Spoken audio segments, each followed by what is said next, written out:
There we go. Just started. There's a little treat of the Beatles at the very top. We're not going to listen to it, but if you find yourself with a chance, give it a listen. It's one of George Harrison's best, in my opinion. There are, again, some AP progress checks, some videos available in AP Classroom. If you try it out and for some reason you don't have access, certainly please let me know and we'll try to get to the bottom of it. Mr. Hall has sent a message and he says that you will be taking the AP exam on a school-issued Chromebook. And so if you are not in the practice of using your school-issued Chromebook, you want to make sure that you find it, I guess. Plug it in. If for some reason you don't have one, I'm gonna let you harass him. Let him know that you don't have a Chromebook. But as he writes, the AP Digital app has been pushed out to student Chromebooks. Make sure that you can log in and complete a practice exam. And I have no idea how long that takes. So for him to say that, we've got other things that we need to be doing. And so I'm going to ask that you please do that on your own time. You've got to sign out of your Chromebook. Click on the apps icon in the lower left side of the screen. I don't know. That's a good question. So Ellen, I would try it on your brother's Chromebook and see if that works. And make sure that he doesn't need it on the day of the AP exams, certainly. So sign out of the Chromebook, click on the apps icon in the lower left side of the screen. The very first time you try to use the AP Digital app, it will appear as a web link. After the first time, it should read 2021. Okay, digital AP exams. Still having trouble with that here in the 2020s. Have your students do this as soon as possible because I want to know if virtual students have an issue with this as they are not in the building. And I harassed him with some other questions, and he did not have any answers that were satisfying. And it's not, a consequence of, him. It's just these are things that, as they're kind of coming, that I'm challenging him to kind of think through, be conscious of the fact that there are some people who may not even have Chromebooks. Any of you guys not have a school-issued Chromebook? So we're okay. All right. Well, at least we got that going for us. Don't forget, Heart of Darkness is dense and chewy, and don't rely on SparkNotes. Ask the questions that you've got. If there's something that you are struggling with, we'll hit on everything that we need to hit on. And I'm going to model some of that thinking for you today. People were asking on Monday, what's up with the fourth independent reading? When's that writing going to be? And it's not going to be writing. It's an outline. However, you do have to handwrite the outline. You've seen this before. And if hopefully you've got access to a printer. If you do not have access to a printer, you can do this on notebook paper, but I do ask that you certainly identify which elements you're responding to, and please try to respond to them in the order that they are presented to you. But if you're printing it, you can, kind of make a copy of this and create more space if you need more space. Or if you want to continue it on notebook paper, you're welcome to do that. The handwriting is obviously one of the reasons is to deter you from cheating and just copying and pasting from SparkNotes. Not that you would do that, but it's to try to keep you from doing that. Somebody would. Somebody would. Let's be honest. Somebody would do that. And then you'll take a picture of it and upload to Canvas. Or alternatively, if you're ready to turn it in on the day that it's due, on April 23rd, which is a black day, you can bring it to me in room 196. Okay. And so even though we are a gold day, you have until that Friday. Okay. Okay. Questions? Anybody at home? No? Okay. So be thinking about the Monet. That'll be important.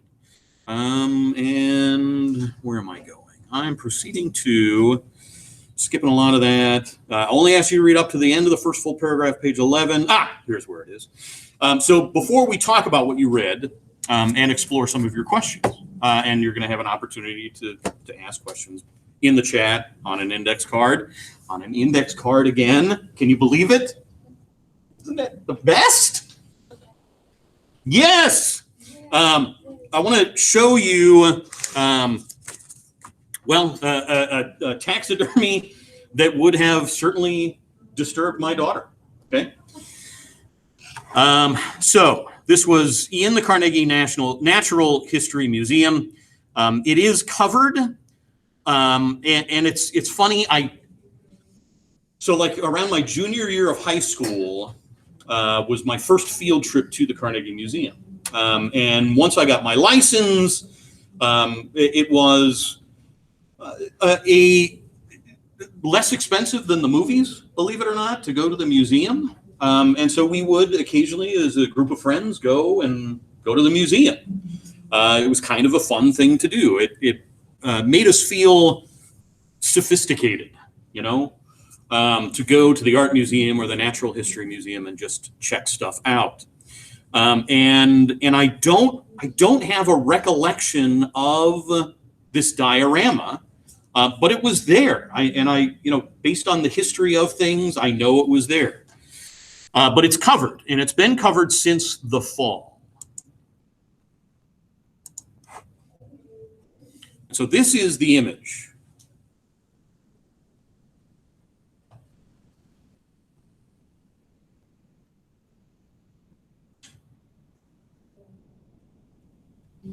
What do you see? What do you think? What do you wonder looking at this image? If you're here in the room and you want to move up closer so you can get a better picture of it. If you want to access it at home from your laptop, feel free to click the link in the agenda. Blow it up a little bit for yourself. Take it in.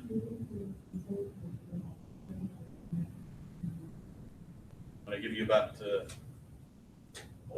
30 more seconds.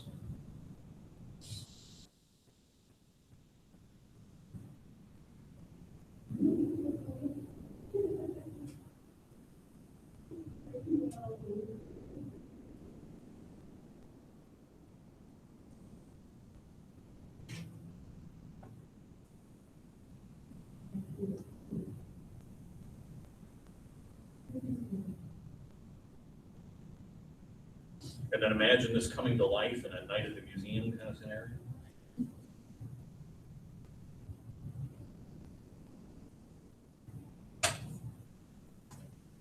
So, thoughts, gut reactions, opinions. What do you see, think, wonder?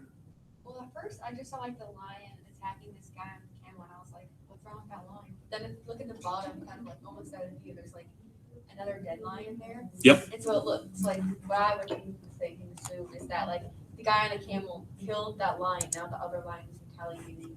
But like the way it's all framed, kind of like makes you just think the lion is attacking the guy. Okay. All right. Kathleen, did you have your hand up? Yeah, since we've kind of been talking about painting, it kind of reminds me of like Salvador Dali, like one of his surrealism. Oh, okay. Yeah. It looks a lot like. What else?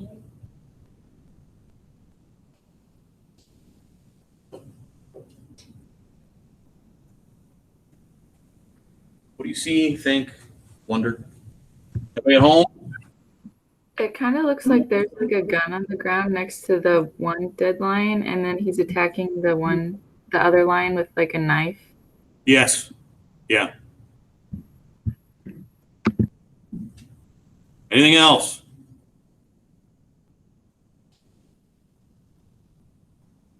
This is kind of not like off topic with the whole, I know you like the one lion, but logically the lion would like get more out of the situation if he went after the person. So I keep thinking like, why is he going after the person? The animal kind of just like standing there, besides the fact that he's walking down. Right. Good question. Anything else?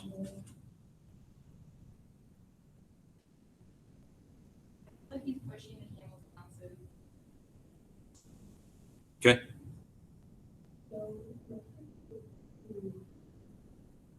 Anything else you might be wondering about or thinking about or noticing? What is That's the camel, a one hump camel.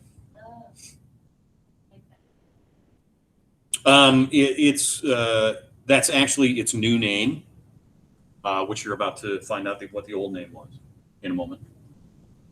They changed the title.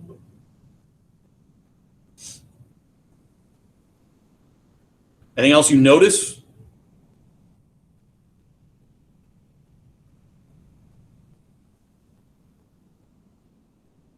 there anything you notice about the lion attacking or the lion that's dead?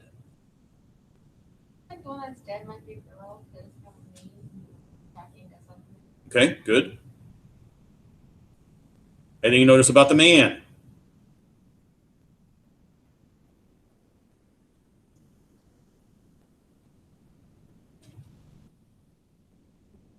Not necessarily about the like it's kind of because usually the female lions are the ones that like go out and to like I don't know if packs is the right term for that, but the female lions are the ones that like Right. go out and hunt. So it's kind of interesting. I mean, definitely like if a male lion was around and like saw that like that happened, then they would probably go and attack. But like it's interesting that he chose a male and like not two female lions. Okay. To me.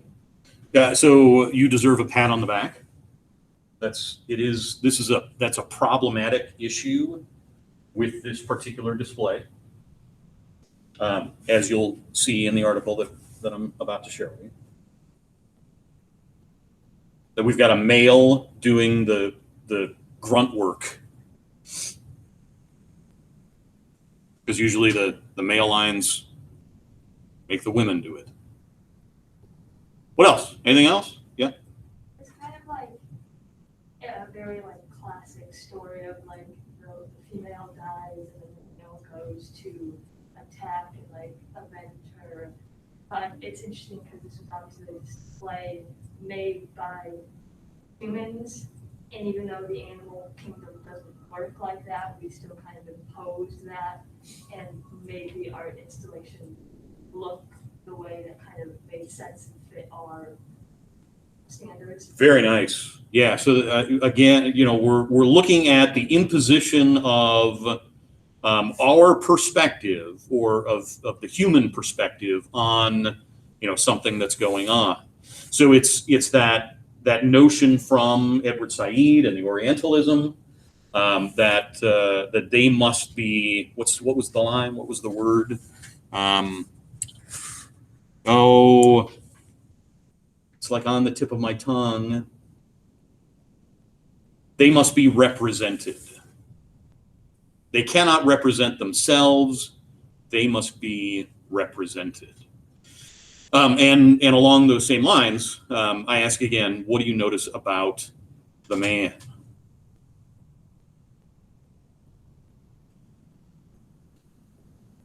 Is there anything you notice about the man?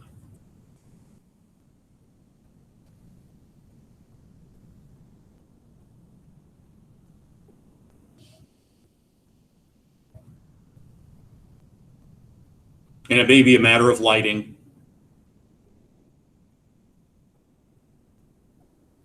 He looks like like a man of color. He is a person of color. Absolutely. Okay. So then I've got this article. Give that a look if you would. Do note the date of September 17th, 2020.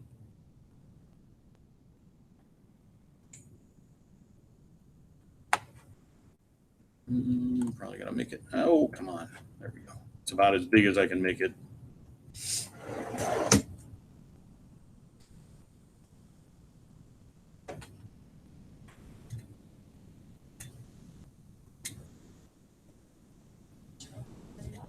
Sure.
Let me give you about one more minute.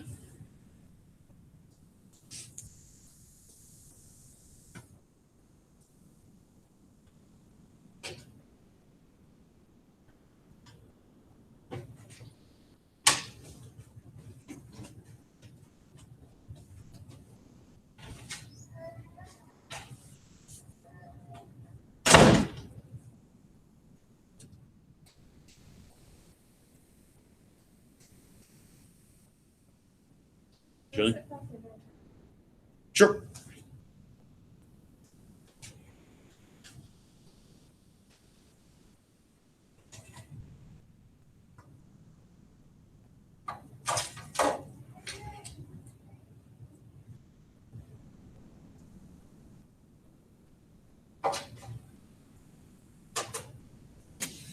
So what do you make of that? So, before reading the article and just looking at the picture, I didn't see an issue with the person being a person of color. You see tons of different people. But then in the article where it says, nowhere else in our diagrams do we see women, no white European, certainly no white. That was like really off-putting to me. I didn't think about it like that. Like, and then I feel like it got even worse when they told you the old name of the display. Like I was just like really sad. Okay, so perspective, right? I mean, you know, the perspective matters, and being able to think about what might be, what someone else might be experiencing is so important. And so, yeah, I mean, you know, at first glance, it's like, yeah, what a creepy looking thing.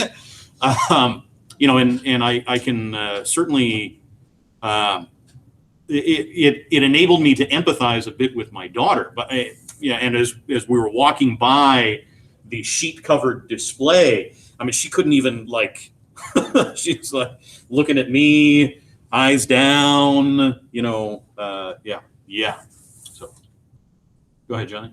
So with what Mario was saying, looking at it, I would not know because I don't know that much about like cultures around Sure. it, that his clothing is made up of like 5 different, like it's not actually one culture. It was just they took pieces from a bunch of different African cultures and like stuck it together. Right. So like me looking at that, I would have no clue until I read that, but I could see how that could be very upsetting Sure. for somebody that does know the history to be like, that's not part of that culture. Like this is just a mesh of Right. It's just what somebody thought. You know, and it's kind of funny in a haha and peculiar way. As we walked into the art museum, I turned to one of my kids, and I don't remember who it was, and said, do you feel like we're in that scene in Black Panther when they go into the museum? You know, they you know, got what I was saying, what I was getting at there. But yeah, so that notion of, you know, kind of museums and considering zoos as well. The, you know, the acquisition of various things. We start to really think about, you know, what is it that we're doing?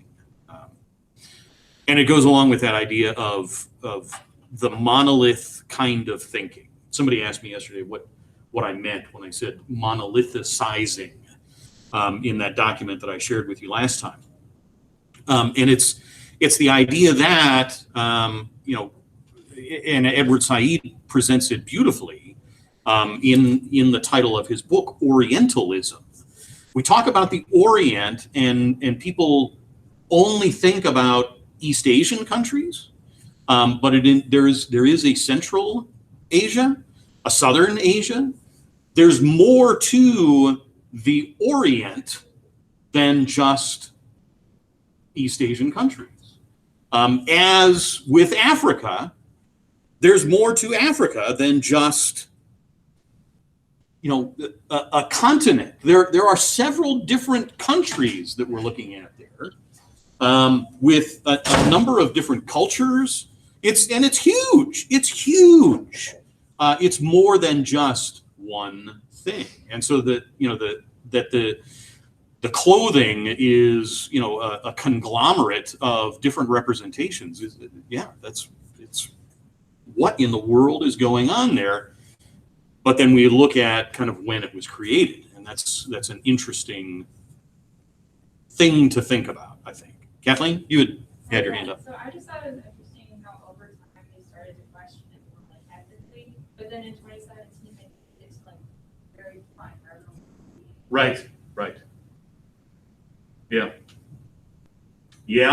And then they made new discoveries. Well, So I've heard people say, like, kind of defending it, like, not this, but like situations like this, as like stereotypes are based off of something. Mhm. But I feel like this is a really great example about how like this you would see and you would think that's very stereotypical, but in reality it's not really based off of something that could even be possible. Like all the cultures Right. we've seen together, and like the male and female lion thing, just everything put together, like could that situation happen? Yes, but it's extremely unlikely that like that would Right. that would happen. Right. And so putting it in a museum and making it seem like that's history is really damaging because then like it's a lie basically. right, yeah. And so it's important for us, given what we're looking at here, to recognize first that it was created in the mid 19th century, and it was acquired by the Carnegie Museum around the same time that this was written. Okay. And this is a contemporary. It was written at the same time as The White Man's Burden. Other questions, comments, thoughts about this piece, about the diorama? Nicole? I thought it was interesting when they talked about the name change, that their reasoning was because, we think it represents what's actually happening. Because when I first looked at it, I was like, oh, the lion is attacking the man. And then they're like, no, we changed the name because the lion is attacking the camel. And then it just kind of was weird to me because that's not what's going on in the film. The camel's just sitting there and the man is who's being attacked. Right. And ultimately, think about the timing of when they would have made that change. Do they tell us when they made that change in the title?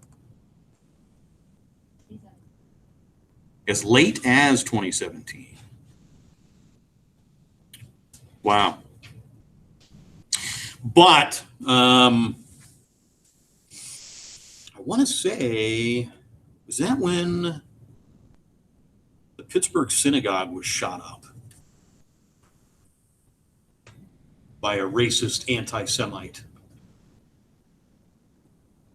Pretty close. And so there's that sensitivity, that recognition of, do we want to have something that's titled like this and have an attack on an Arab? So Morgan. Question is, why did it take so long for them to do something about this? Because I'm sure plenty of people have been to this museum, and I'm sure a lot of people was with it. Why did it just get changed? Well, so it was in 2017 that they decided that they were going to refurbish. Okay. And in doing so, it seems to me that's when they move it to the prominent spot, which is weird. So why would they do that? Because imagine a small child coming upon that. My teenage daughter was afraid of a polar bear that was inert, and a small one at that. It wasn't, it did not appear to be like an adult polar bear that caused her to have to leave the Arctic portion of the Natural History Museum. So, you come across this and it's, it's right there, provided, I guess, you know how to find it. I mean, the signage was terrible at that place. So in terms of that, I really don't have an answer, but in, the work that they did, they made a lot of discoveries and started really, confronting, how do we feel about this? What do we make of this? What do we think of this? And I would associate it with, lots of current sorts of issues. For instance, there are, when rumors start to float about a prominent figure's sexual misbehaviors, people start going, I wonder, what's going to happen with this? And it takes some time for, if it's a celebrity, for fans of that celebrity to finally say, you know what, I've heard enough. I'm going to turn my back on this and not support this particular individual any longer. Some people absolutely refuse to change their minds. There are going to be people, and I don't know if there are comments. I'm sure there are. It is the internet after all, but maybe not. Maybe they've closed the comments. Within the socials, maybe that's where they would be.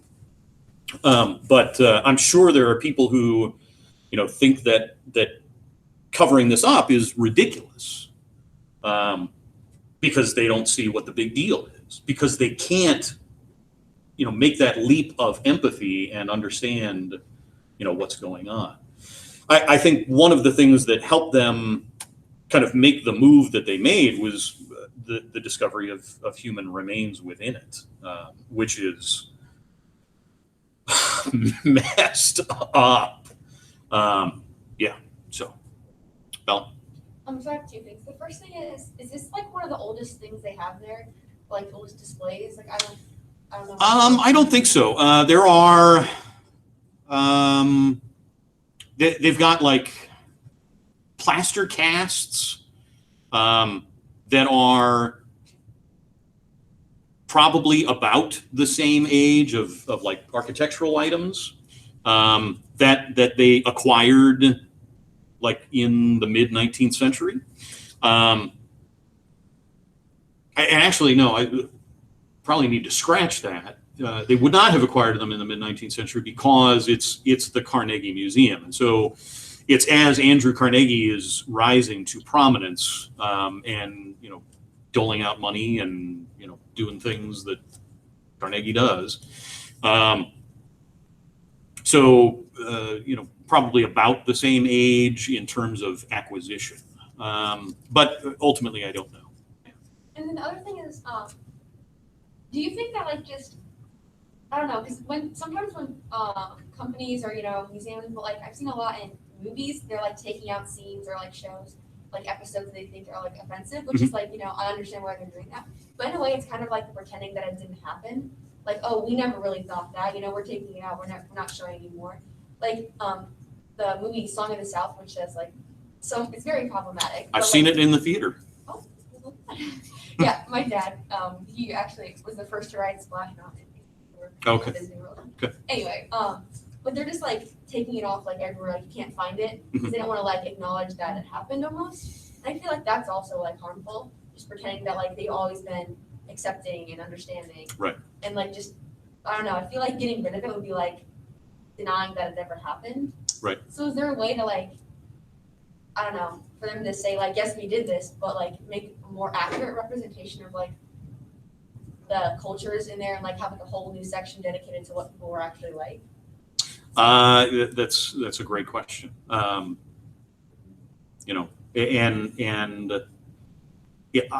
feel like that is a difficult question for me to answer because I look like me. And yeah, I don't know. Sorry, that's not very satisfying, I'm sure, but Claire? So they moved the display up to the front and did the name change in the same year. Right. So they like moved it up to the front. They were like, we want to put this on display, but they also were like, we also acknowledge that this is probably going to be problematic, so we're changing the name ahead of it being seen by all these people. That certainly may be the case. Yes. And I guess my second question would just be like, in your opinion, do you think the decision to remove the display or cover it up was made more empathetically or more logically? Because with a lot of these issues where things are being pulled back or changed, a lot of it can be like, oh, I understand how it can be seen as offensive. And I think a lot of it is just, it's just wrong. The facts are wrong. The information is wrong. The clothes are wrong. I think it may be a combination of the two, to be perfectly honest. And I know, again, that may not be satisfying. But, you know, there's as like the board members for the museum would change. It's not going to be the same people year after year after year. And so as, you know, younger people become involved, and maybe there is a diversity within the museum itself of employees, who, you know, would encounter that and say, you know, what's going on here? And as people learn more and more and more. My daughter actually is the one who told me that the display was covered. And it's my understanding that it has been covered before as well. But this time seems more conscious of everything that they now know about the piece. They've investigated it a lot more, and you know, at the same time, you know, we're dealing with some culture war within the nation, and it's they're recognizing that, and I think there is a desire to be sensitive to that. So, anything else? I had a thought about what somebody said earlier, and then kind of what we talked about last class. Like somebody said they went to like the museum to like people would see it as like true because they're like they're going to a museum, it's displayed in the museum. So I was kind of thinking about like how, like, you know, that like some people would think that that's the right representation until like now, like they know that it's right and it's right and it's right, and then now like it's wrong. And so like the idea of like knowing that something's right, and then like when do you switch and you know that it's wrong? So it goes along with that certainty and uncertainty that we talked about last time. Yeah. And Plato's allegory of the cave, that, you know, it's a shadow that now is being exposed to the sunlight, you know, and ultimately it's merely a representation, and not a very good one, apparently. So, yeah. Other comments, questions, thoughts? I feel like all the time people don't want to admit that something is like wrong, because then it makes them seem like they're, you know, they didn't know, like, you know, they were wrong, they were stupid, they didn't know. And so it's like hard for people to empathize with other people and see their point of view, because they don't want to be seen as like wrong, or like, you know, Right. If something is like racist, they don't want to think that like, oh, that means that they're racist because like, you know, they thought that, they didn't know that it was racist, you know, like they don't want to change their view. Yeah, absolutely. Yeah. That's where a big part of it comes from. It's why, you know, largely we identify racism as rooted in ignorance. So, okay. Anything else?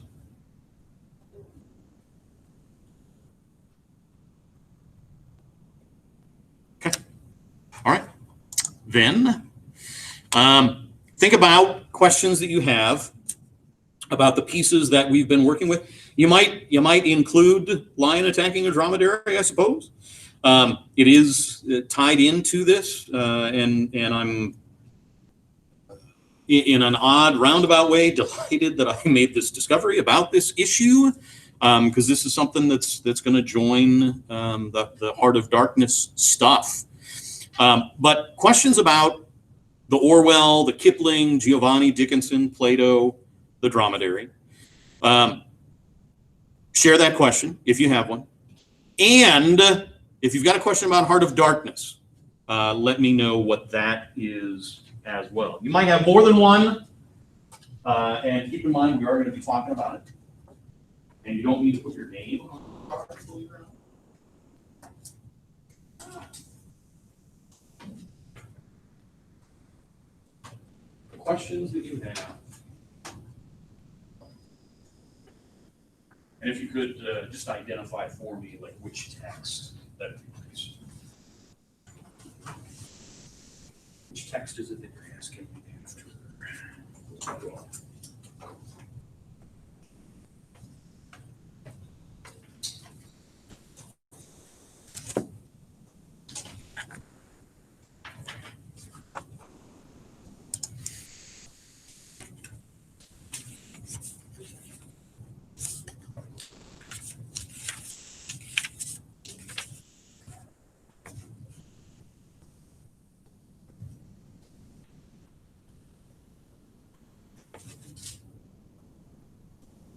It's also interesting to think that a lot of North Africa at that time would have been colonized by the French.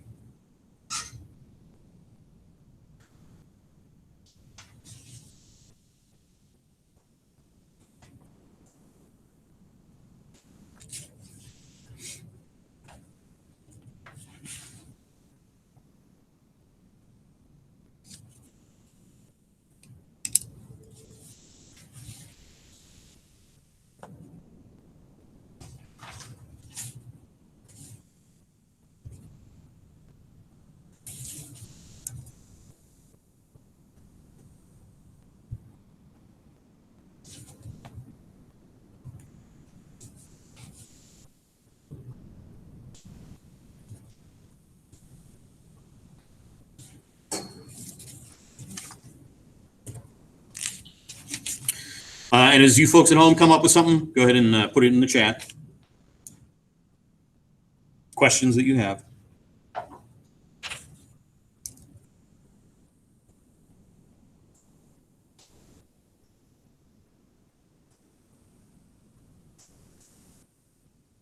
If you can be page specific when talking about Heart of Darkness, please be.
I'm going to give you about 4 more minutes.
Who needs more time?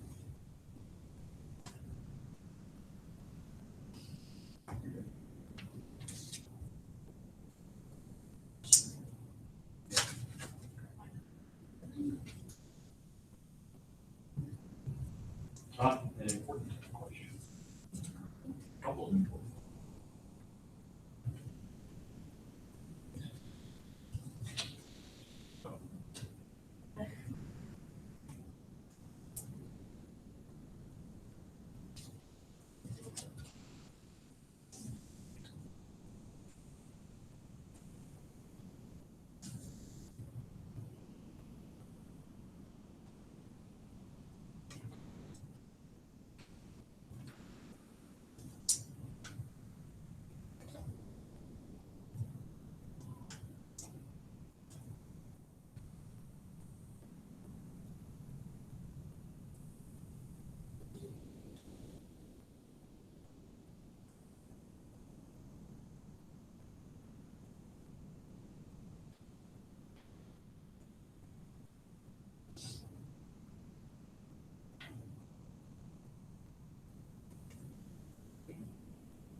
Folks at home, no questions?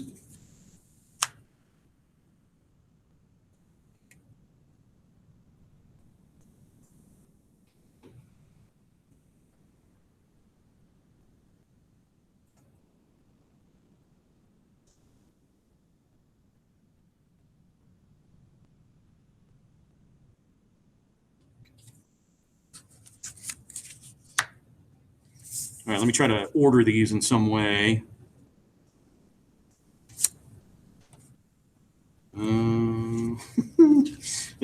That's the trick. That's always the trick with doing this.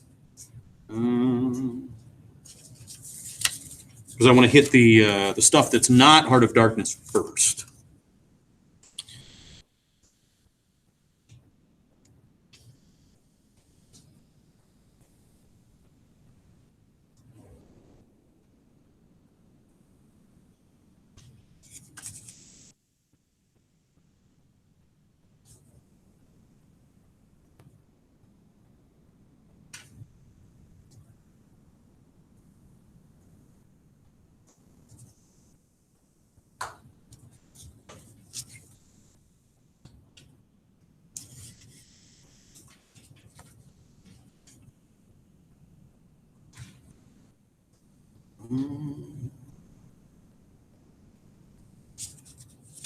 What am I doing?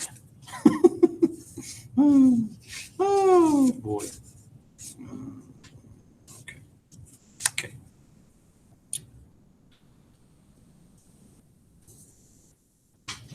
I think.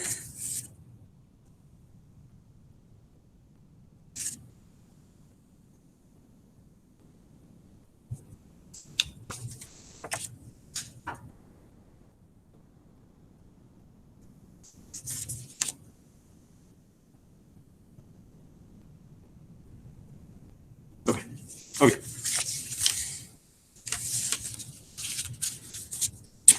So looking at, we'll start with the chat.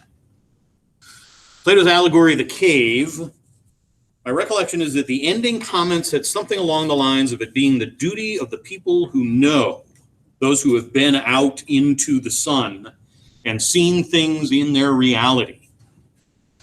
The duty of the people who know to inform those who don't know, the people who understand the real world, enlightening those versus those still in the cave. So it's the duty of those who have been in the sun to enlighten the prisoners of their own ignorance. Does this provide a justification or support for the historically used argument of enlightenment as a reason for imperialism, colonialism? And the answer to that question is yes. I mean, that's ultimately what is happening. That within the white man's burden, that's the gist. That's the general idea. If you're familiar with, for those of you who took seminar last year, you probably saw this, or APUSH, the painting of Manifest Destiny. Remember that? Do you know what I'm talking about there? What was the image of that? Let me see if I can find that real quick here.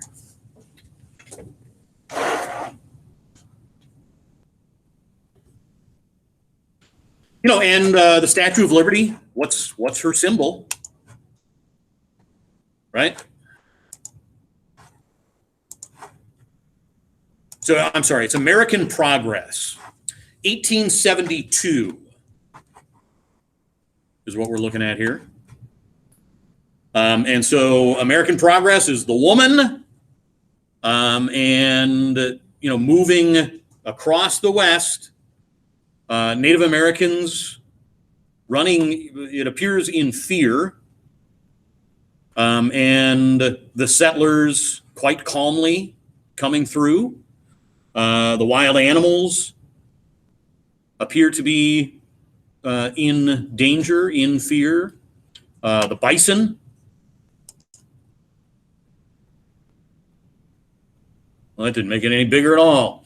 The bison certainly are disappearing. And of course, you know, the train tracks, and she's laying telegraph wire as trees are uprooted and things are getting planted. Progress. Sun rises in the east, sets in the west, and so of course the sun is going to be coming over all these dark places. And so this is very much kind of the allegory of the cave. At the same time, we want to keep in mind that light is indeed knowledge. It's represented as knowledge. It's biblically so. It is mythologically so in the Greeks. And I like Greek mythology, not just Plato. Prometheus brings fire to mankind, and he is punished for it. Having that knowledge. Having knowledge is historically punished in those texts. It is the tree of knowledge for which that Adam and Eve eat from, for which they are banished. Eating from that tree of knowledge. Now they know. And there is punishment. And think about, what our knowledge sometimes does to us. Knowledge sometimes is punishing. Because we often would prefer to live in our dark ignorance. Knowledge sometimes is uncomfortable. And that goes along with some of these other questions that I've got, like the lion attacking the dromedary. With pieces such as these, I understand how they're problematic, but like we talk about in class, do we just get rid of it all? How do we go about the removal of things? When do we remove them? When do we keep them? What are we supposed to do about this? For the lion attacking a dromedary, I would propose, one of the things I would propose is that they include a textual explanation for what it is that you're looking at. That, this is, an offensive, inaccurate, grossly inaccurate representation of something that Frenchmen believed would happen in Africa, who probably had never been. And so, to include that kind of explanation, that kind of dialogue, and I think that's one of the things that Disney is doing prior to, a lot of their stuff, is that this contains outdated cultural depictions that people find offensive.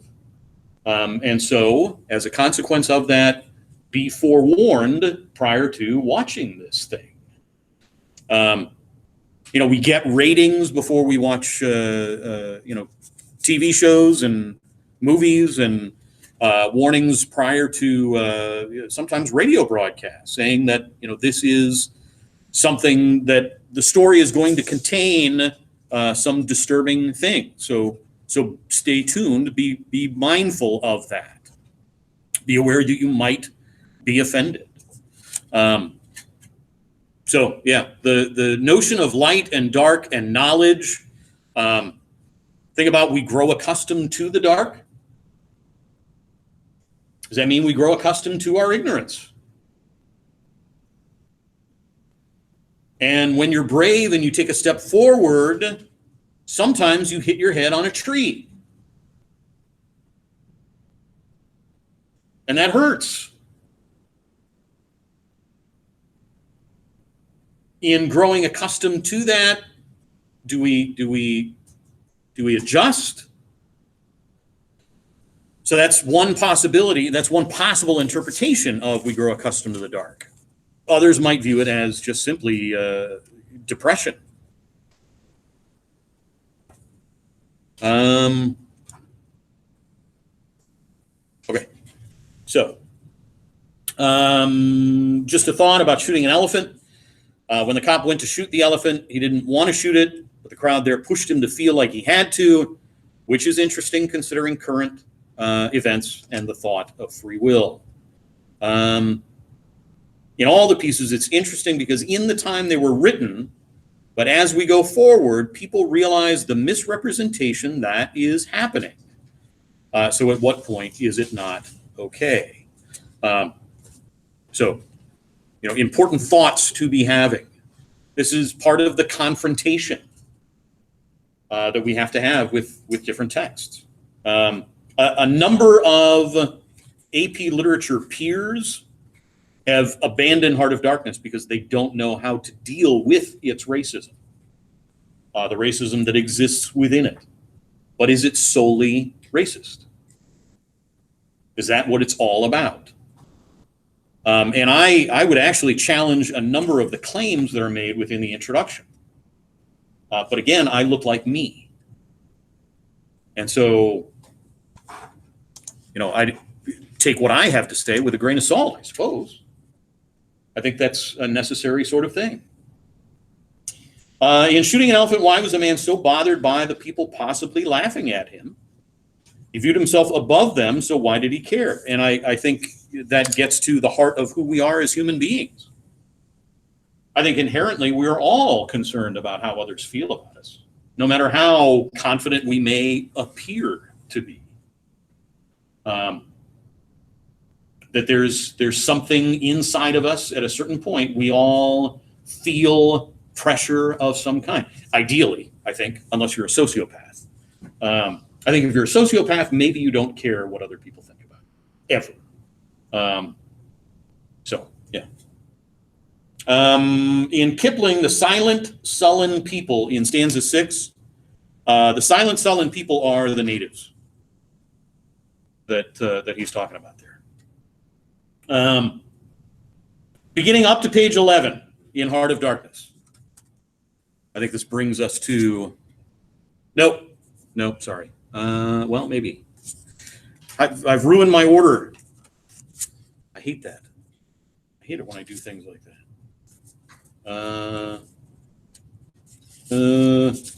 Okay. No, I think we're okay. All right. Is the beginning up to page 11 just about the backstory of Marlowe? Is he just telling his story? The bulk of it is Marlowe telling the story. So a new device that you're introduced to that you may not have a lot of experience with is something called a frame narrator. And so the guy who's speaking at the very beginning is just the guy who's speaking at the very beginning and the guy who's speaking at the very end. You'll notice that starting on page 7,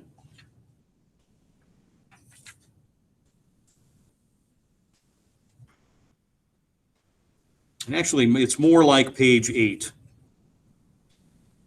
Starting on page 8, every paragraph begins with quotation marks.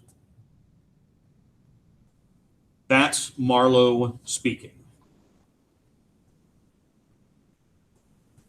There will be a break later on. He'll take a breath and light a pipe. And occasionally he will break off and just stop, and the narrator will interlope and say something about him stopping. But he really does not stop talking, as the narrator tells us on page 5, that one of the things that makes Marlowe like other sailors is that he tells a story. Oh, he tells a story. And the whole thing is primarily him telling the story. And the frame narrator comes back at the very end. So this gloom lurking over the crowd of men, is it the same gloom that causes Freslevin to beat the man? It could very well be the same gloom. That gloom is the heart of darkness. That's the stuff that's the dark places of your heart that you don't like to let out. So that's part of it. It's also ignorance. It is also violence.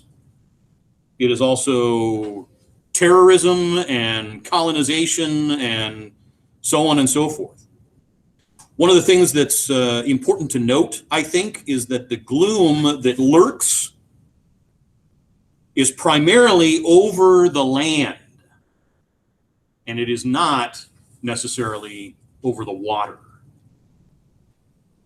That as it creeps in, eventually the gloom, and it's a beautiful but creepy, poetic sort of way to talk about the setting of the sun.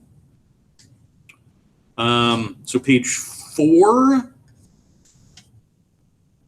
at the end of the first paragraph, only the gloom to the west, brooding over the upper reaches, became more somber every minute, as if angered by the approach of the sun. And is that, again, a conflict between ignorance and knowledge? Kathleen? Which way was the boat going? They are anchored, so they're not moving. Right. They're just waiting. And then on page 5, the sun set, first full paragraph. The dusk fell on the stream, and lights began to appear along the shore. The Chapman Lighthouse, a 3-legged thing erect on a mud flat, shone strongly. Lights of ships moved in the fairway, a great stir of lights going up and down, and farther west on the upper reaches, the place of the monstrous town was still marked ominously on the sky, a brooding gloom in sunshine, a lurid glare under the stars. And then finally, did I pass it? I want not to have passed it.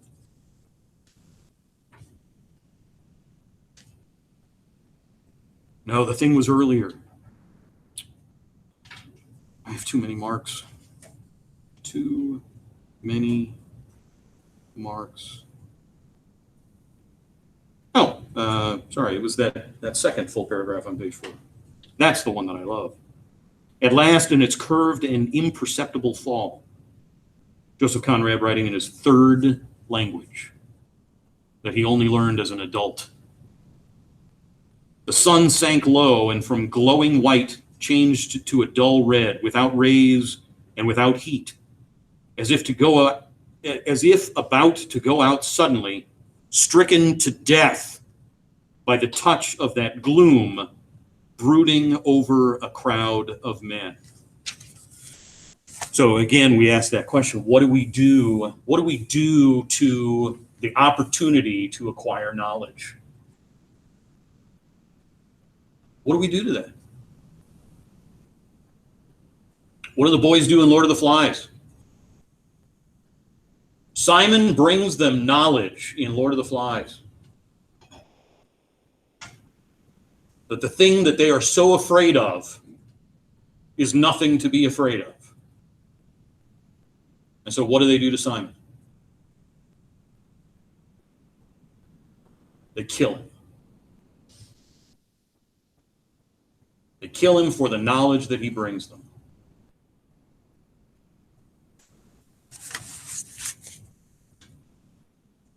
So the sun, as if stricken to death by the touch of the gloom, brooding over a crowd of men. Where are they? Somebody asked this question. Where are they?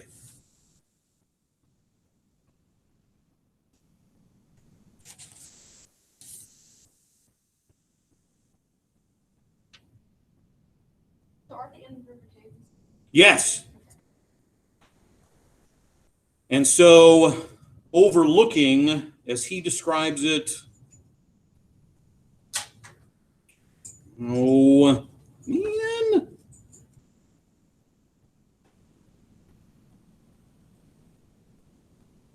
Oh, and of course, I didn't mark those words. Overlooking the biggest and the greatest town on earth. So, where are they? What? Are they in Yes, they're in London. And the darkness is over London. And as darkness descends, Marlowe says this weird, cryptic, and darkness too has been here. This too has been one of the dark places of the earth. But it is dark. So what's going on there? So what's the gloom? Yeah. Good question. So they're on the Thames in London. Why do most of them not have names? The lawyer, the accountant, the guy who's talking, our frame narrator, but Marlowe gets the name. Well, what does that tell you? Who's important? Marlowe. Pay attention to the names. Marlowe's important. How important is Marlowe? Well, take a look at page 4. How is he described? In these couple of minutes that we have left. How is Marlowe described?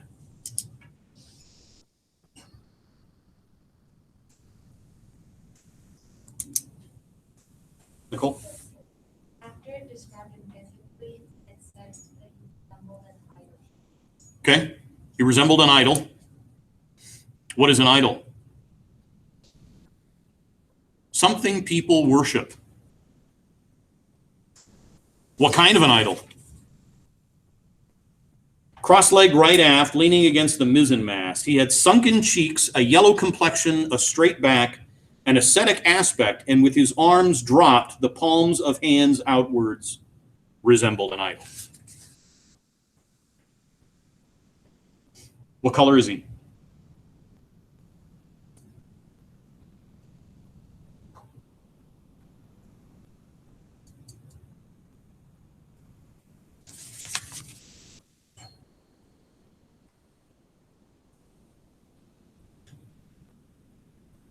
Is he like a monk? Certainly, there's a monkish aspect. Absolutely. The pose is what kind of a pose? What is that pose? Buddha. Okay. And his color?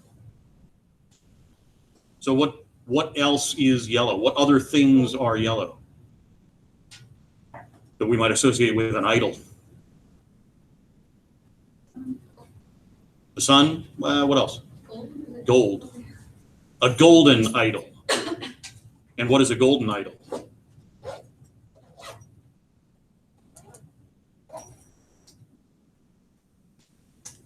Is that something that should be worshipped?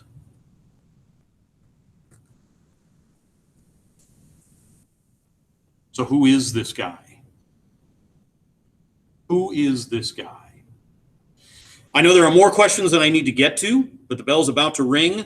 I'm going to ask you to please read up to 27, but we'll hit these other questions that are lingering next time. All right? Folks at home, see ya. Hey, Take Mr. care. Coffee. Yeah. My Wi-Fi went out last night and it came back on like mid-class. Okay. That's why I was late. I just want to make sure you got my attendance. I've recorded. Okay, thank you. You're welcome.